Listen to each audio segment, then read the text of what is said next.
Saya sangat berbahagia jika saya tahu bahwa apapun masalah yang saya hadapi, ada Tuhan yang bersama-sama dengan saya. Hari ini saya masih mau bawakan penasehat ajaib seperti yang kemarin sudah saya bawakan. Kenapa saya bawakan lagi? Karena saya yakin tidak orang yang ikut malam ini, tidak semua yang ikut kemarin. Dan saya rindu sekali agar kita benar-benar mengerti bahwa kita punya penasehat yang ajaib atau wonderful counselor, penasehat yang ajaib. Guna apa kita punya penasehat ajaib? Apakah pentingnya penasehat ajaib? Saudaraku, dunia setiap hari menghadapi gejolak demi gejolak. Setiap hari masalah yang terjadi silih berganti. Kejahatan demi kejahatan terjadi di tengah-tengah dunia. Dan jika kita aman, ini artinya Tuhanlah yang menjadi perlindungan kita. Kalau keluarga kita aman, itu karena anugerah Tuhan. Nah, saudaraku, saya harus jujur katakan bahwa kita sangat butuh penasehat ajaib. Penasehat kita itu adalah penasehat yang tidak pernah jauh dari kita. Penasehat kita adalah penasehat yang selalu menyertai kita. Kalau dia berkata kita ini biji matanya, kita berharga di matanya, itu terbukti. Dan untuk itu mari kita semakin mendekatkan diri kepadanya agar kita tahu apa yang akan terjadi di hari depan dan tantangan apapun yang terjadi di depan mata kita, kita bisa mengatasinya. Kenapa kita bisa mengatasinya? Karena kita punya penasehat ajaib yang sudah berbicara dengan kita. Nah, saya mau himbau kita semua di malam yang indah ini untuk tidak saja jadi orang Kristen. Sangat tidak cukup kalau kita hanya jadi orang Kristen. Sangat tidak cukup kalau kita jadi orang yang aktif di gereja. Tidak cukup. Tidak cukup kalau kita hafal ayat Alkitab. Tidak cukup. Tapi lebih dari itu kita punya hubungan yang baik. Hubungan yang manis. Hubungan yang indah dengan penasehat kita. Sebab dia sekali-kali tidak pernah meninggalkan kita. Saya mau baca satu ayat firman Tuhan yang terambil di Yesaya pasal 9 ayat yang kelima. Yesaya pasal 9 ayat 5 bunyinya, sebab seorang anak telah lahir untuk kita. Seorang putra telah diberikan untuk kita. Lambang pemerintahan ada di atas bahunya. Dan namanya disebut orang penasehat ajaib. Allah yang perkasa, Bapa yang kekal, Raja damai. Saudaraku, ayat ini sungguh-sungguh sangat menguatkan kita. Ayat ini sangat-sangat membawa kita masuk dalam satu pemikiran bahwa kita tidak pernah seorang diri. Dengar baik-baik, kita tidak pernah sendiri. Dalam keadaan baik atau tidak baik, kita tidak pernah seorang diri. Dalam keadaan yang tidak menyenangkan, pastikan saudara tahu bahwa saudara tidak sendiri. Ada Tuhan bersama-sama dengan saudara. Ada Tuhan Yesus, ada penasehat yang ajaib itu yang menyertai kita. Dan dikatakan dia itu penasehat ajaib dan disebut dia Raja yang kekal, Raja damai, Bapa yang kekal dan Raja damai. Nah, makanya saya mau ingatkan kita, Kalau kita percaya sama Tuhan, pastikan di mana saja kita berada, kita membawa damai. Setuju? Kita membawa damai. Karena penasehat ajaib yang ada bersama kita itu dia Raja Damai. Raja Damai. Pertanyaannya, kalau kita membawa damai, kalau ada orang berbuat salah, wajar nggak kalau ditegur? Jelas wajar. Jawabannya jelas wajar. Tapi kalau orang itu tidak mau, what? Kalau orang itu tidak mau mendengarkan nasihat kita, ya urusan kita sudah selesai. Tapi kalau orang itu mendengarkan nasihat kita, nah ini yang Tuhan mau. Kita sedang membawa dia lebih dekat dengan Tuhan. Kita sedang mendekatkan dia lebih dekat dengan Tuhan. Ini yang Tuhan mau, saudaraku yang saya kasihi. Nah, di ayat di atas ditulis oleh Yesaya. Yesaya adalah seorang nabi yang hidupnya sekitar 700 tahun sebelum Yesus lahir. Bayangkan, dengarkan baik-baik. Yesaya adalah seorang nabi. Dia seorang nabi yang hidup sekitar 700 tahun sebelum Yesus lahir. Atau 7 abad sebelum Yesus lahir. Nah, dengar baik-baik. Kita harus jujur, kita harus perhatikan baik-baik. Belum pernah ada sebuah biografi yang menceritakan tentang kisah hidup dari seorang yang belum lahir. Pasti kita dianggap aneh kalau kita bisa membuat satu biografi sedangkan orangnya itu belum lahir. Tetapi sungguh luar biasa. Alkitab menceritakan bahwa kisah tentang Kristus jauh hari sebelum dia lahir. Bahkan beratus-ratus tahun sebelum kelahirannya. Bahkan hanya oleh Yesaya, bukan hanya Yesaya saja, berita tentang kelahiran, tetapi kehidupan, kematian, dan kebangkitannya sudah disampaikan jauh-jauh hari oleh para nabi yang hidup pada zaman yang berbeda-beda.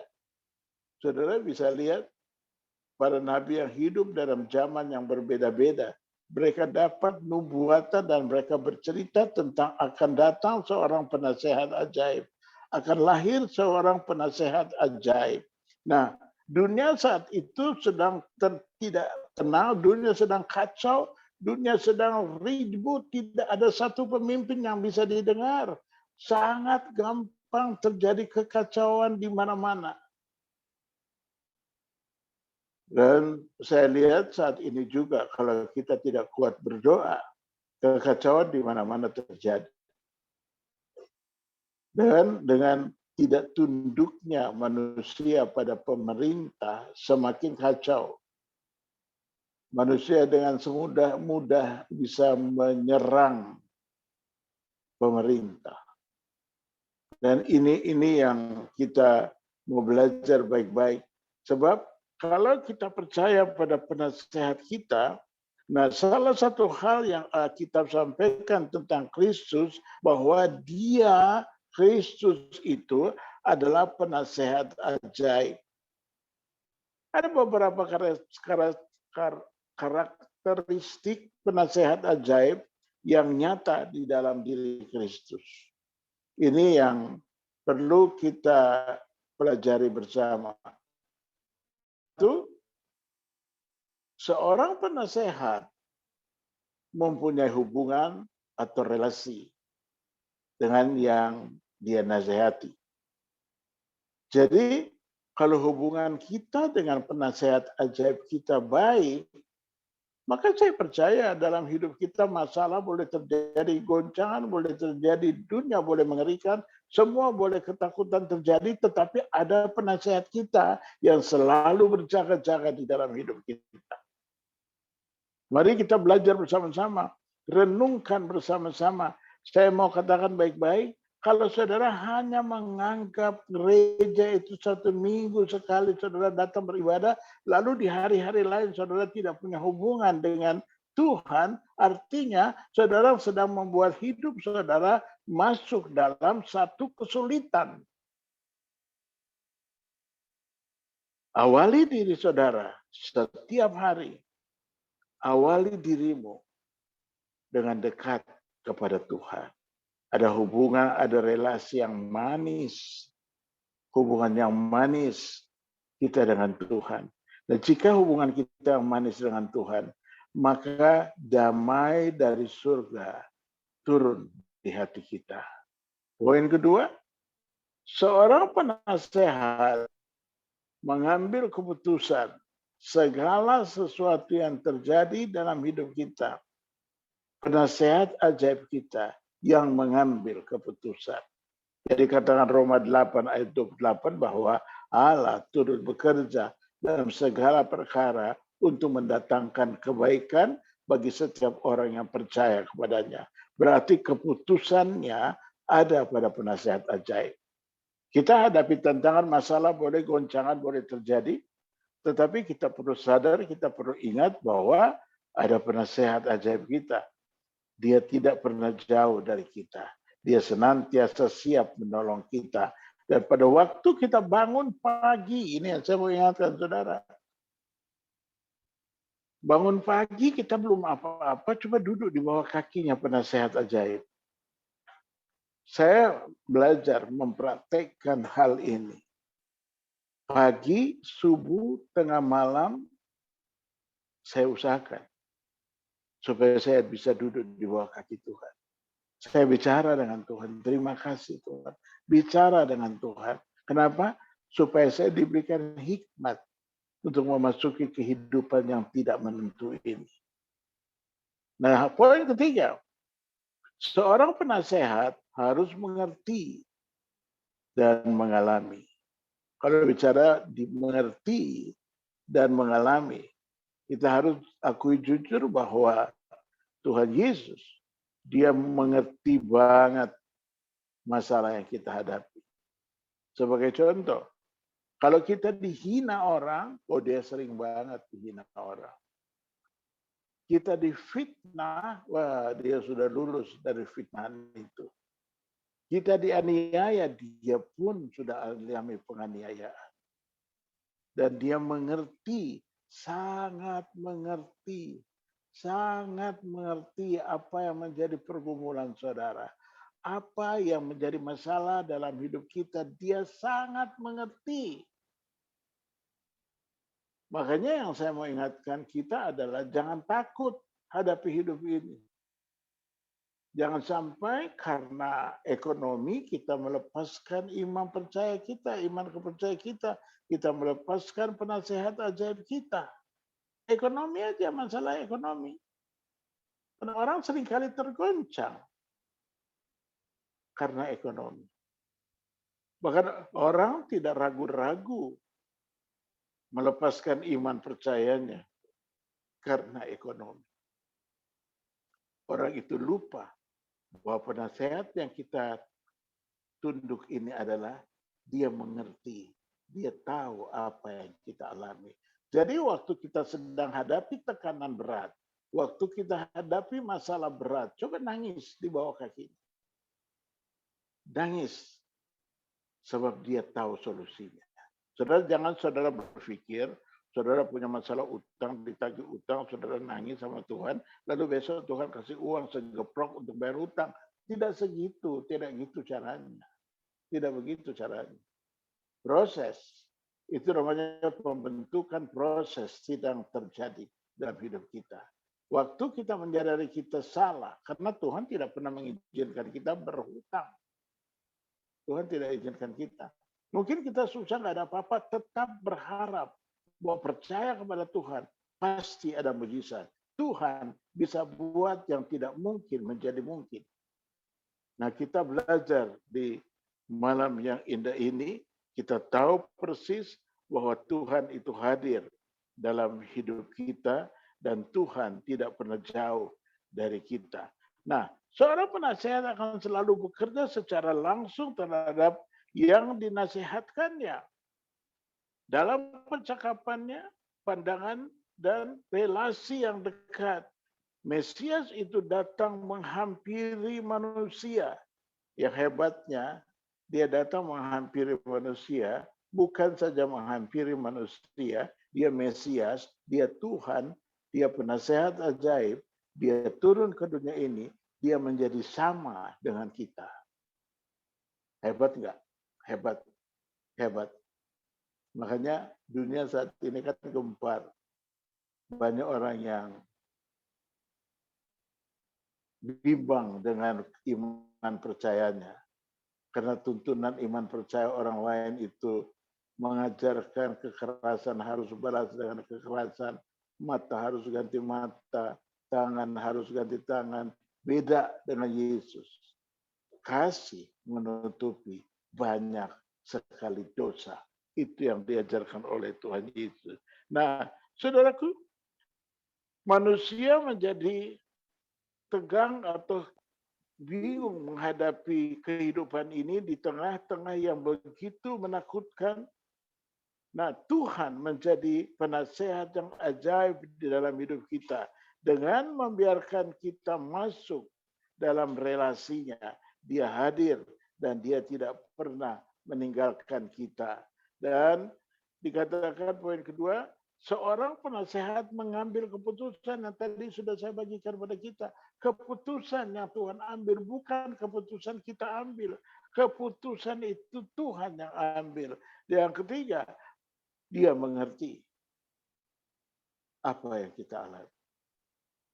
Makanya ada kan lagunya, Allah mengerti, Allah peduli, segala persoalan yang kita alami. Allah mengerti, Allah peduli. Dia mengerti, dia peduli di dalam hidupmu. Jangan bimbang, jangan takut hadapi hidup ini. Sebab kasihnya tidak pernah berubah. Kalau dia mengasihi saudara, dia mengasihi kita semua, kasihnya tidak pernah berubah. Dunia dan segala isinya akan berubah, tapi kasih itu tidak akan pernah berubah. Coba saudara renungkan baik-baik. Kalau manusia mengasihi sesamanya, butuh berapa lama bertahan kasih itu. Tetapi kasih Tuhan Yesus kepada kita tidak pernah berubah. Dia tidak pernah berubah. Dia mengasihi kita. Dia mengasihi kita dengan segala kelemahan kita. Dia tetap mengasihi kita. Dia tetap mengasihi kita. Dan dia siap untuk menuntun kita, memberkati kehidupan kita. Nah, saudaraku, ada dua hal yang harus kita miliki supaya penasehat yang ajaib sungguh kita alami secara pribadi di dalam hidup kita. Pertama,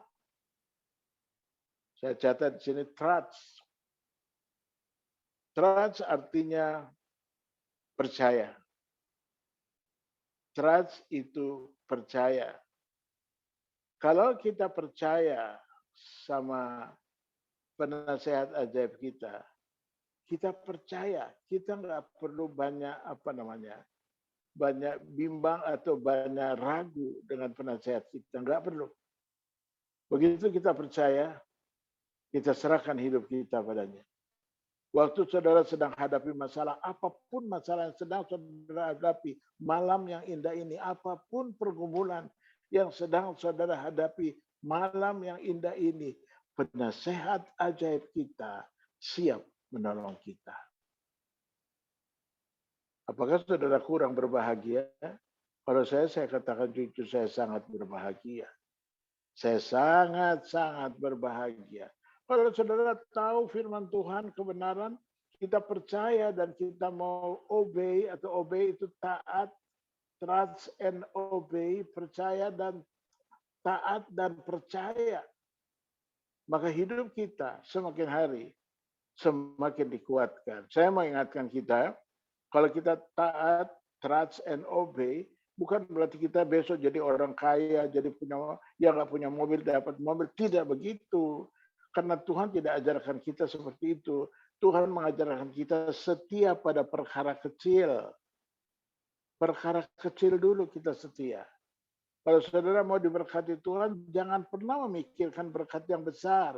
Apapun berkat yang sedang saudara miliki, itu saudara mengucap syukur. Karena di balik ketaatan kita pada perkara yang kecil, maka perkara yang besar itu menyusul. Sama contohnya dengan seorang yang sakit ke dokter. Tadi pagi saya antar istri saya kurang enak badan ke dokter. Karena kita pakai BPJS. Kita pakai BPJS, jadi antrinya cukup lama. Waktu saya duduk, saya pikir ini lama banget ya. Kalau pakai dokter yang kita bayar, langsung kita layani. Kalau BPJS mesti nunggu, karena banyak orang kan. Tidak ada yang kita perlu salahkan. Memang itu BPJS kayak gitu. Bisa dilayani pun, bisa dapat obat pun, anugerah. Namanya juga BPJS. Nah, saudara, kalau kita ke dokter yang spesialis, habis dia periksa kita, dia buat resep untuk kita ambil obat di apotek. Nah, ini sebagai satu contoh. Kalau saudara ambil resep dari dokter, resep saudara terima, lalu saudara tidak ambil obat itu. Pertanyaannya, hidup saudara, penyakit saudara sembuh atau bagaimana? Nah, ini yang menjadi pertanyaan buat kita. Kalau kita percaya kepada Tuhan, kita harus taat kepada Tuhan. Karena kalau kita taat, maka kita akan melihat perkara-perkara yang luar biasa terjadi. Modalnya kita percaya saja. Percaya saja kepada Tuhan. Orang yang percaya kepada Tuhan, dia sekali-kali tidak akan dipermalukan. Dia sekali-kali tidak akan dipermalukan. Saudaraku, saya sejak umur 25 tahun, saya sudah mulai bertobat. Saya bertobat. Saya ada ikut kebaktian KKR di mana-mana. Saya ikut kebaktiannya, saya paling sering ikut kebaktiannya Bapak Pendeta Yusuf Roni. Dia kemana-mana di khotbah saya ikut dan saya sangat diberkati, sangat dikuatkan, sangat dilengkapi. Nah, saya terus ikut itu, saya terus itu. Apa yang saya dengar, saya mau percaya dan saya mau taat. Di mana ada kebaktian, di situ saya hadir. Di mana ada kebaktian, di situ saya hadir. Saudara, saya lagi bekerja itu, saya berhenti dalam pekerjaan saya karena saya mau fokus sama Tuhan. Orang bisa bilang saya gila. Kenapa? Karena nggak punya kerjaan, mau harap apa?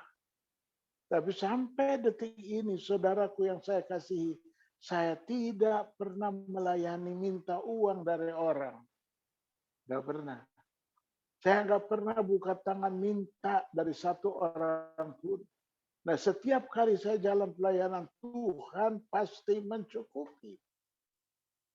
Di rumah saya dulu itu di Ciputat, namanya Perumahan Taman Kedaung. Kalau masuk ke rumah saya itu agak jauh ke dalam, karena kami tinggal di belakang sekali. Jadi kalau saya tugas pelayanan, saya harus keluar dan siapkan uang transport, itu 2 kali transport, baru bisa sampai ke Jakarta. Saya naik dulu ke Lebak Bulus, dan Lebak Bulus saya ganti lagi ke Jakarta. Nah, untuk 2 kali transport saya butuh dana. Apakah saya naik omprengan lalu saya minta numpang? Dijauhkannya lah. Saudaraku, apa yang terjadi? Sering sekali saya temui, saya dapatkan lembaran uang di jalan. Sepi, daerah sepi kok ada uang di jalan. Dan saya percaya pada waktu kita membutuhkan, Tuhan mencukupinya. Saya kurang setuju kalau orang bilang kita butuh uang, Tuhan kasih kita uang seabrak-abrak. Enggak gitu. Kalau Tuhan kasih pas-pasan buat kita. pas-pasan buat kita. Karena maunya Tuhan kita, setia kita itu harus setia perkara kecil, baru Tuhan kasih kita perkara yang besar. Setia pada perkara yang kecil, baru Tuhan kasih kita perkara yang besar. Ingat, poin pertama, trust, percaya. Kalau saudara sudah percaya sama Tuhan, pasti hidupmu dijaga sama Tuhan. Kalau saudara sudah percaya sama Tuhan, pasti hidupmu diberkati oleh Tuhan. Kalau saudara sudah percaya sama Tuhan, saudara tidak usah takut. Besok saya makan apa? Nggak perlu. Tuhan adalah Tuhan yang mencukupi. Kalau burung di udara dia pelihara, apalagi saudara.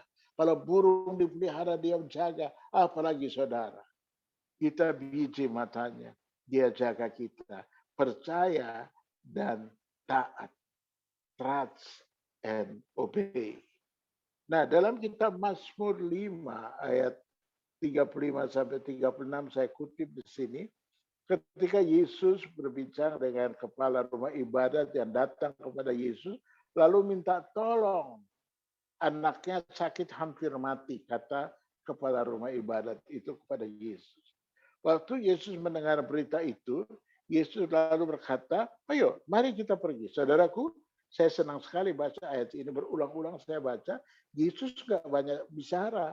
Yesus sudah katakan, kau gimana? Kau rajin ke gereja nggak? Kau gerejamu di mana? Kau ya Yesus nggak gitu. Yesus bilang yuk mari. Nah ini kelemahan kita manusia loh. Kita kalau menolong orang, dia malas gereja, dia nggak suka ke gereja. Itu urusan bukan urusan kita. Kalau orang malas ke gereja urusan dia pribadi. Kalau dia rajin gereja dia diberkati. Kalau dia nggak ke gereja kan dia juga tidak diberkati. Urusan kita pada waktu dia minta tolong, kita tolong. Saya belajar itu. Saya nggak mau terlambat menolong orang. Tuh orang bisa bilang, ih Pak, iya bodoh sekali. Orang itu kan tidak suka ke gereja. Dia malas masuk gereja. Itu bukan itu. Nomor satu, tolong dulu. Untuk dia mau masuk gereja itu bukan urusan saya, urusan dia sama Tuhan. Kalau dia nggak suka ke gereja, ngapain kita bantuin dia? Dia nggak suka ke gereja. Ini keliru, pikiran yang keliru. Sebab kalau Tuhan, dia Tuhan yang menolong orang, tidak pernah dilihat kelemahan orang itu. Nah, perhatikan, kepala rumah ibadah mengatakan, Tuhan tolong anakku sakit hampir mati. Tuhan Yesus katakan apa? Mari kita pergi. Langsung jalan. Hebat sekali. Saya senang sekali baca ini. Yesus langsung jalan. Yesus jalan sama-sama orang itu. Tiba-tiba keluarganya datang pada orang itu. Ngapain lagi kamu bawa guru? Mereka sebut Yesus guru. Orang anakmu udah mati, kata mereka seperti itu. Anakmu udah mati. Saudara dengar kata-kata anakmu udah mati gimana dengan bapaknya yang datang minta Yesus sembuhkan? Shock nggak? Secara manusia dia shock. Tapi Yesus bilang apa? Tenang, jangan takut.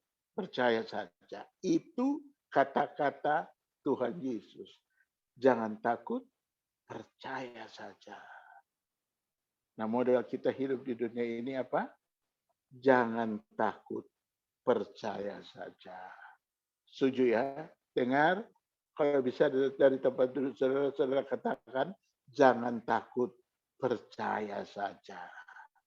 Waktu Yesus katakan sama dia itu, yuk sampai di rumahnya, mereka sudah nangis karena anaknya udah mati, udah nangis berduka anaknya mati. Yesus lalu suruh keluar mereka semua.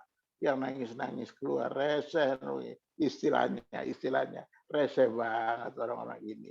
Yesus pegang anak ini, dia katakan talitakum, bangkit. Maka anak itu bangkit. Saya mau ulangi sekali lagi. Untuk merubah manusia. Untuk merubah manusia, bukan urusan kita. Urusan kita merangkul manusia. Kalau ada orang yang nggak benar, ngapain kita lihat dia, kita tolong dia, orang dia malas ke gereja. Itu salah, kalau untuk saya salah. Salah. Kita rangkul aja, urusan dia ke gereja bukan urusan kita. Siapa kita mau lebih dari Tuhan? Tuhan saja tidak seperti itu. Tuhan selalu merangkul dan Tuhan tidak pernah melihat kelemahan. Nah, waktu Tuhan datang lalu Tuhan tumpangkan tangan pada anak gadis itu yang sedang sakit, talitaku bangkit. Anak itu bangkit. Nah, waktu anak itu bangkit, mereka yang ada dalam rumah sudah nangis keras-keras itu kira-kira ngapain? Terkejut semua. Terkejut. Kenapa? Mereka sudah komplain. Tidak usah lagi bawa guru, orang anakmu udah mati. Nah ini saudaraku yang kekasih. Jangan sekali mematahkan semangat yang ada. Di mana ada Yesus, di situ mujizat pasti terjadi. Di mana ada Yesus, di situ mujizat yang tidak pernah berhenti terjadi. Mari kalau saya mau jujur katakan, kalau kita lihat Tuhan Yesus hadir dalam hidup kita, banyak masalah yang kita hadapi, harus kita akui jujur kita akui. Tuhan tidak pernah berubah setia. Nah, saudaraku yang kekasih, Tuhan tidak pernah berubah setia. Saya mau ingatkan saudara, yang sering kali berubah setia, kita. Kita sering kali mau mengambil apa yang ada pada Tuhan. Kita sering kali menghukum orang. Sedangkan Tuhan tidak pernah menghukum seseorang. Kalau Yesus dari kata-kata yang saya tidak pernah lupa di dalam pikiran saya dimanapun saya berada, Yesus selalu punya kata-kata yang luar biasa. Dia katakan, marilah kepadaku, kamu yang letih lesu. Kira-kira letih lesu bagaimana? Masalahnya banyak banget. Kamu yang letih lesu dan berbeban berat. Nah, orang kalau tidak ke gereja, orang kalau malas gereja, belum tentu dia punya duit banyak, belum tentu hidupnya sukacita. Kita rangkul aja. Supaya kita akan melihat orang itu berubah karena kita. Berubah orang itu karena kita. Karena kita rangkul dia.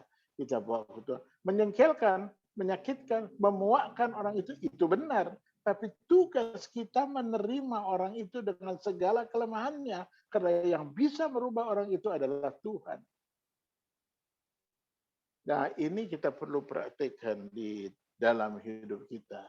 Masa-masa yang luar biasa akan terjadi dalam hidup kita. Saya mau ingatkan, jangan pernah takut. Jangan pernah bimbang. Karena kasih Tuhan Yesus tidak pernah berubah. Tuhan Yesus tidak pernah berubah setia sama kita. Kalau kita boleh jujur, kita yang seringkali berubah setia. Kita berubah setia. Kita berubah. Tuhan Yesus tidak pernah berubah setia. Tuhan Yesus tidak pernah melihat manusia, lalu Tuhan Yesus mengatakan, kau orangnya banyak dosa kau paling malas, kau begini, kau malas begini. Kita yang sering begitu. Tuhan Yesus tidak. Tapi saya orangnya kalau orang malas beribadah, malas berdoa, saya nasihatin. Kalau dia taat, puji Tuhan, dia nggak taat kan dia sendiri yang menerima berkat. Kalau orang punya kelemahan, wajar untuk dinasihati, sangat wajar. Sangat wajar. Tapi kita tidak boleh memasang jarak dengan orang itu. Orang itu harus kita terima apa adanya. Maka penasehat yang ajaib itu bekerja di dalam hidup kita. Dia bekerja dengan luar biasa di dalam hidup kita. Kita akan mengakhiri tahun 2022 ini dengan sungguh-sungguh percaya penasehat ajaib selalu ada bersama-sama dengan kita. Ada dua hal yang saya mengingatkan saudara. Pertama, jangan berubah setia. Setia kepada Tuhan dan setia kepada sesama kita. Kalau ada orang yang punya kelemahan tiba-tiba muncul di depan kita, ya terima orang itu apa adanya. Terima dia. Kalau dia nggak mau, itu bukan urusan kita, urusan dia. Karena semakin dia menjauh dari Tuhan, semakin menderita hidupnya. Tapi waktu kita rangkul dia mau datang kepada Tuhan, hatinya, pikirannya dimerdekakan oleh Tuhan. Nah, Tuhan mau melalui orang itu, orang lain akan dia selamatkan. Tuhan pakai dia menyelamatkan orang lain. Dan poin yang kedua, jangan takut menolong orang. Saudaraku, saya belajar. Saya kalau ketemu orang, saya punya uang bukan banyak, pas-pasan tidak banyak, tapi hati saya selalu tergerak untuk menolong, memberi. Karena saya suka baca wajah orang, ada itu bahasa khusus itu, bahasa tubuh. Saya bisa baca bahasa tubuh seseorang. Apakah orang itu lagi happy atau orang itu sedang susah. Saya baca, saya lihat bahasa tubuhnya, matanya aja saya lihat, saya ngerti banget dia lagi susah. Kalau dia susah, dia perlu Tuhan. Kan dia nggak mungkin langsung berdoa di depan kita. Dia pulang, dia berdoa. Dan dia kesusahannya yang tolong siapa? Kita dulu yang tolong. Urusan dia itu urusan dia dengan Tuhan. Dan mari kita lakukan dua hal itu. Agar kita melihat tahun 2021 akan selesai dengan baik. Dan tahun 2022 tahun kemenangan untuk kita. Semua kita diberkati Tuhan. Setiap kita ditolong Tuhan. Saudara berharga di mata Tuhan. Apa yang menjadi pergumulan saudara di malam yang indah ini? Tuhan tidak pernah berubah setia. Dia tetap setia, dia tetap penasehat yang ajaib. Dia wonderful counselor. Dia tidak berubah. Dia setia. Saudara berharga di mata Tuhan. Kita berdoa. Tuhan, terima kasih Tuhan. Untuk firman-Mu, Engkau berbicara kepada kami semua.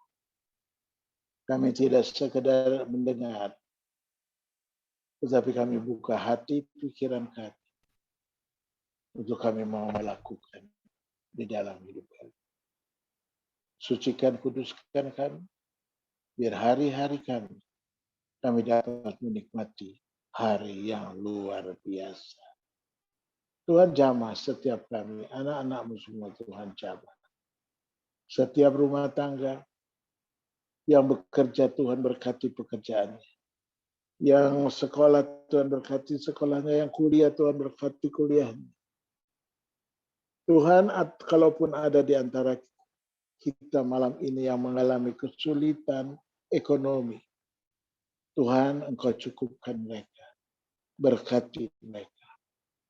Kalau ada di antara kita malam ini yang sedang sakit,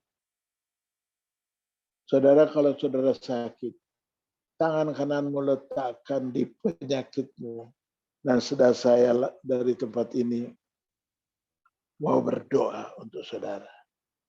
Tuhan, aku berdoa untuk anak-anakku ini. Jamah mereka. Sucikan mereka, kuduskan mereka. Biar hidup mereka mengalami mujizat dari Tuhan. Sakit penyakit mereka, apapun penyakit mereka. Apakah mereka sakit perut atau sakit mah, atau mereka sedang mengalami sesak napas, Tuhan tolong anak-anakku ini. Dalam nama Tuhan Yesus, aku minta penyakitnya diangkat dalam nama Yesus. Dan aku percaya Tuhan yang merubah kita. Tuhan yang memberkati kita. Jamah. Saudara semua angkat tanganmu dan terimalah berkat Tuhan.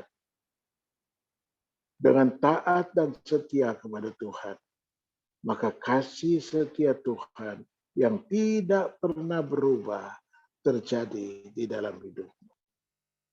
Engkau dan seisi keluargamu diberkati Tuhan. Pekerjaanmu dibuat Tuhan berhasil. Usahamu dibuat Tuhan berhasil. Keluargamu, keluarga yang diberkati Tuhan.